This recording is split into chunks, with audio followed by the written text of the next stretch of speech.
I've always enjoyed building and always enjoyed doing things with my hands. So one thing that probably the main thing I wanted to do really was get a carpentry apprenticeship. So I completed that over my 4 years in Adelaide, and I loved every part of the building game. And I think just the satisfaction of the end of a day's work or end of a job, you can see right in front of you what you've been doing. The feeling of building something that someone's really going to love.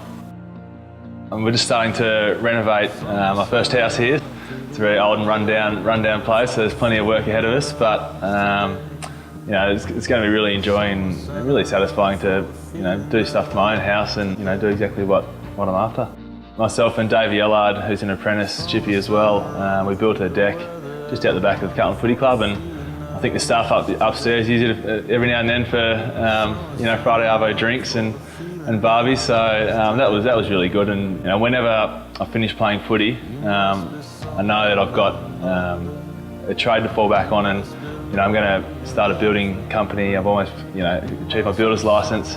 Really lucky that I've got my trade, and I'm ready to go once footy finishes. After his battle with testicular cancer, Sam Rowe makes his return to the Carlton side.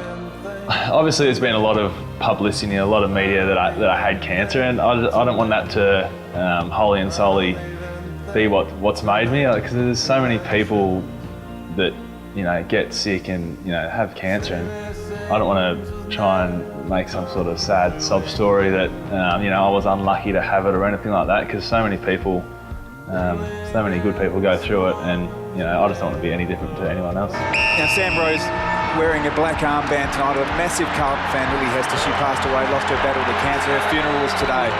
Wore a black armband to try and remember her, and I didn't know her personally, but that's just one of the many stories of people that go through some very bad things, and hopefully that helped her and or her family in some way.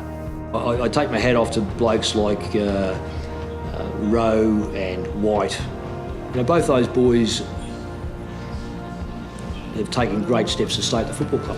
He must have got a bit excited that day, Mick. I think I'll do what I can, but Mick, we must have won that day, did we? Rowe with a 35-metre relatively simple kick, and he enjoys his work.